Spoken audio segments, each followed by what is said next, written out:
င်းပညာမှာအထက်ဆောင်မှန်းအောင်နှင်းချမ်းဆိုတာရှိပါတယ်။နေ့တိုင်းမှာတင်းတဲ့နေ့နဲ့မတင်းတဲ့နေ့တွေရှိကြတယ်။ဒါကြောင့်ပဲဘယ်နေသားသမီးကတော့ဘယ်အညွန့်တွေစောင်းရမယ်။ဘယ်ရောင်တွေကိုရွေးချယ်ရမယ်ဆိုတာကိုသတ်မှတ်ထားခြင်းဖြစ်ပါတယ်။အားလုံးပဲမင်္ဂလာပါ။ဂမ်မီယာလော်ဂီ page ကနေကြိုဆိုပါရစေ။ဒီနေ့တော့သင်ကိုယ်တိုင်စဉ်းစားဆုံးဖြတ်တတ်ပါသည်ဆိုတဲ့ခေါင်းစဉ်နဲ့တင်ဆက်ပေးလိုက်ပါတယ်။ကျွန်တော်တို့လူသားတွေဖြစ်လာပြီဆိုမှတော့လောဘ၊ဒေါသ၊မောဟတွေရှိကြပါတယ်။ဒါကြောင့်ပဲဒီအခက်အခဲတွေကိုဖြေရှင်းမှုအတွက်လောကီပညာဆိုတာယနေ့အထိတည်တတ်နေတာပါတည်တတ်နေသေးတယ်ဆိုပေမဲ့ရိုင်းနေနေတာတော့အမှန်ပါပဲဒါကြောင့်ဂိုင်းစီယာတချို့ကကဏ္ဍပေါင်းစုံကနေပြီးတော့သက်ဆိုင်ရာရှင်းမှုတွေကိုသူတို့ရဲ့ရည်ရွယ်ချက်တွေတွေးခေါ်တွေမပြအောင်လို့ထိမ့်သိမ်းလာခဲ့ခြင်းဖြစ်ပါတယ်ဒါပေမဲ့2020နောက်ပိုင်းမှာတော့ကြားစရာကြောင်တွေကပို့ပြီးတော့များလာပါတယ်ကြားစရာကြောင်ဆိုတာကြားတတ်စရာကြတာကိုပြောတာမဟုတ်ပါဘူးနားလည်အောင်ပြောရရင်မသိတဲ့သူကိုမတတ်တဲ့သူကပညာပေးနေတယ်လို့ပါပဲအစားတက်လို့ပါပဲဆရာတင်မရင်တော့ခံရမဲ့သူကကိုတိုင်းပါပဲဘာကြောင့်ဒီအကြောင်းအရာကိုစပြောရတာလဲဆိုတော့အရင်ကတည်းကလောကီရေးရာကရှုပ်ထွေးမှုတွေများပြီးတော့ဂိုင်းချင်းမတည့်တာတခိုင်းနဲ့တခိုင်းຫນွယ်ခွဲတွေမူခွဲတွေများတာစေးတော်နဲ့ပတ်သက်ပြီးတော့စေးတုစေးပွားအမြောက်များတွေထွက်ပေါ်လာတာပြောကကုပေးနေတဲ့ဆရာကိုယ်တိုင်ကပြောကဆက်မစင်တဲ့အတွက်စေးတောင်နဲ့ပြောကဆက်နှစ်ပင်လိမ်ပြီးတော့တိုင်းပတ်သွားတာမျိုးတွေတစ်ဖက်ပိတ်ဆရာကြောင့်ကိုယ်တိုင်ကတစ်ဖက်ပိတ်ပြီးတော့ဥမာအပြင်တပည့်ပေါ့နော်တပည့်ကတစ်ဖက်ပိတ်ပြီးတော့ငါဆရာပြောတာမှအမှန်တခြားလူပါပြောအမှားပဲစသဖြင့်ရှုပ်ထွေးတဲ့ကိစ္စရပ်တွေကလောကီပညာမှာကျွန်တော်မမွေးခင်ကတည်းကဖြစ်ပေါ်လာခဲ့တာပါဒီအကြောင်းအရာတွေကိုပြောဖို့ဆိုရင်ကျွန်တော်ဂိုင်းပညာကိုဝင်ခဲ့ပြီးတော့ရခဲ့တဲ့အတွေ့အကြုံကနေတစ်ဆင့်ပြန်ပြောပြပေးနိုင်မှပဏိပခဖြစ်နိုင်မဲ့အလားအလာတွေကိုဖြည့်ရှင်းနိုင်မှာဖြစ်တဲ့အတွက်အချိန်တစ်ခုရောက်တဲ့အခါမှာတော့ကျွန်တော်ရေးသောကျွန်တော်အကြောင်းကို modify လုပ်ပြီးတော့ပြန်ပြောပြပေးပါမယ်ဒီတော့2020နောက်ပိုင်းကိုပြန်ဆက်ရပါမယ်ကျွန်တော်တို့ဒီနေ့ခေတ်မှာလောကီပညာအပေါ်သားဆန်တယ်လို့မြင်နေရပါတယ်ကျွန်တော်တို့တော့လောကီပညာဆိုတာတက်လောကီပညာကိုကူတုံးလုပ်ပြီးတော့ကိုကျိုးရှာနေတဲ့လူတချို့သို့မဟုတ်ဆရာတချို့အပေါ်သားလို့ပဲမြင်ပါတယ်ဘာကြောင့်လဲဆိုတော့သူတို့ကလောကီပညာနဲ့ဆရာမိခံဗတော့ခံပြီးတော့ကိုယ်စီလာတဲ့သူကိုဘလို့ပတ်စံထွက်အောင်လုပ်ရမလဲပဲကြံစီကြတယ်ဒါနဲ့မကောက်ဘူးလောကီပညာကဈေးမပေါ်ဘူးဆိုပြီးတော့ပတ်စံတွေကိုခွတောင်းကြတယ်ဒါတွေကိုမြင်ရတာတော့စိတ်မချမ်းသာတာအမှန်ပါပဲလောကီပညာကအမှန်တကယ်ပဲဈေးမပေါ်ပါဘူးသို့တော့ငွေကြီးတန်မှုသတ်မှတ်တဲ့ဈေးနှုန်းကိုဆိုလိုချင်တာမဟုတ်ပါဘူးကားလမ်းနေမဖွံ့ဖြိုးခင်ရဆိုရင်ကိုယ့်ရဲ့ဥပ္ပစေဆရာနဲ့တွေ့ရဖို့ဆိုတာအလွန်ခက်ခဲပါတယ်ဒါကြောင့်ဆရာစီကိုသွားတာမျိုးဆရာကိုစီကိုလာတာမျိုးပေါ့နော်ဒါလည်းဆိုတာလည်းဆရာရဲ့အလုပ်ကိစ္စကြောင့်လာတာမျိုးပေါ့အဲ့လိုမျိုးအချိန်တွေမှာပဲကျွန်တော်တို့ကပညာတွေရတာပါအဲ့လိုမှမဟုတ်ရင်ကိုတိုင်းကဆရာစီကိုသွားပြီးတော့ဆရာစီမှာကျွန်တယောက်ကဲသို့လှုပ်ကြွေးပြုပြီးမှရလာတဲ့ပညာရပ်တွေဖြစ်ပါတယ်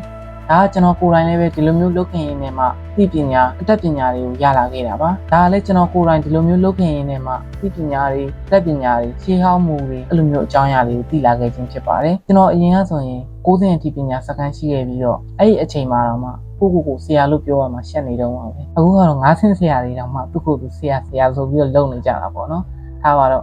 ဘာကြောင့်ရှက်ရတာလဲဆိုတော့ကျွန်တော်ရဲ့ပညာမစုံသေးတဲ့အတွက်ဆရာလို့သုံးလုံးရတာကိုအတက်နိုင်တော့ထိန်းသိမ်းခဲ့ခြင်းဖြစ်ပါတယ်ဒါကပြောကကူပွဲတွေအတွက်သင်ရင်တွေမှာမသုံးမဖြစ်လို့သာအသုံးပြုခဲ့ရခြင်းဖြစ်ပါတယ်အရင်တော့ကျွန်တော်ကိုယ်တိုင်သတ်မှတ်ထားတဲ့မျိုးဆိုရင်မင်းပတ်စံဘလောက်ရှိဒီစီယာစီကိုလာမယ်ဆိုရင်လောကီပညာကိုအမှန်တကယ်လိုချင်မှလာရမယ်ဒီစီယာစီမှာအစီရင်လုပ်ချင်တယ်ဆိုရင်လောကီပညာကိုယုံကြည်မှသာလာရမယ်နောက်ပြီးတော့ဆရာကိုလည်းပဲယုံကြည်ရမယ်ဥပမာဒင်းနေရလို့ထင်တာမျိုးတွေဒီစီယာယုံရပါမလားလို့ထင်ရမျိုးတွေအဲ့လိုမျိုးလူတွေဆိုရင်မလာနဲ့လက်လို့ပဲဒါကြောင့်လေနောက်ပိုင်းမှာအစီရင်လုပ်ချင်တဲ့သူတွေကကိုယ့်စီမှာအမြဲတမ်းအစီရင်လုပ်နေတဲ့သူထိုလူတွေကနေတစ်ဆင့်ယုံကြည်ပြီးတော့ရောက်လာတဲ့လူတွေလောက်ပဲအစီရင်လုပ်ပြီးဖြစ်တော့ရင်းနဲ့ကိုယ့်ကိုပြန်စဉ်းစားတယ်ငါလည်းပဲငါ့ရဲ့ပညာနဲ့အစီရင်တစ်ခုကို4-5သိန်းလောက်တော့ AC တောင်းလို့ရပါမယ်ကိုယ့်စီကိုလာတဲ့လူတွေကအခက်အခဲကိုကြီးဖြစ်နေတဲ့အတွက်သူတို့ကကိုယ့်ကြောင့်ထပ်ပြီးပိုခက်ခဲသွားမှာမလို့လားအပ်ပါဘူးဒါကြောင့်မှယနေ့ဒီအစီရင်တွေကိုပူဇော်ငွေတက်တာပါနဲ့စီရင်ပေးနေတာပါ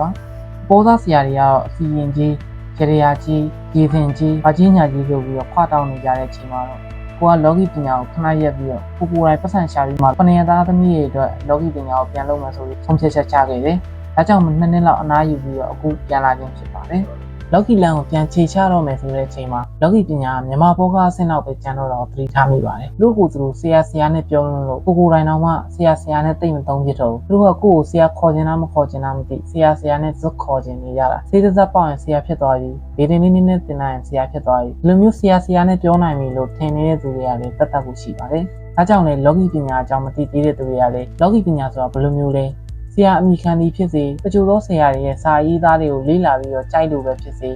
ဒီလိုမျိုးအကြောင်းအရာတွေကိုဆက်ဆက်မှုရှိမရှိမှန်ကန်မှုရှိမရှိသိသိခြင်းတဲ့အပြင်ရှင်းအောင်လောကီပညာရပ်တွေရဲ့အနှစ်သာရတွေကိုမပြောက်စေရန်အတွက်သကလုံးတိုင်းကိုပုံမှန်တက်ပို့ပြီးတော့စင်ញဉဏ်မျိုးရစေခြင်းတဲ့အတွက်လောကီပညာကဘာလဲဆိုတာကနေပြီးတော့လောကီပညာရဲ့အနှစ်သာရဆိုတာဒီလိုမျိုးပါလားဆိုတဲ့အထိသိသိခြင်းတဲ့အတွက်ဒီလိုလောကီအကြောင်းအရာတွေနဲ့ပတ်သက်ပြီးတော့ဗီဒီယိုတွေကိုထိစပ်မှုရှိရှိနဲ့တင်ပေးနေခြင်းဖြစ်ပါတယ်ဒီတော့သင်ရဲ့အတွေးတွေကိုလည်းပဲပို့ပြီးတော့ဖြန့်ကျက်နိုင်သေးရန်အတွက်အတွေးတစ်ခုပေးပါမယ်နေ့စဉ်နဲ့သင်ချိန်ညီခြင်းဘင်းပညာမှာအထက်ဆောင်မှန်အောင်နှင်းချမ်းဆိုတာရှိပါတယ်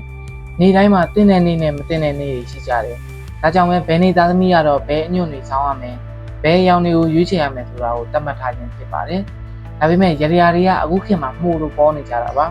ကိုကသူများပြောတာတွေကိုနားထောင်ပြီးတော့လိုက်လုပ်တယ်ဗီဒီယိုအရာအောက်ကနင်းရမယ်အညွန့်တွေအခက်တွေကိုပန်းဦးနဲ့ထိုးတာမျိုးတွေဖះကိုကတ်လူတာမျိုးတွေပေါ့နော်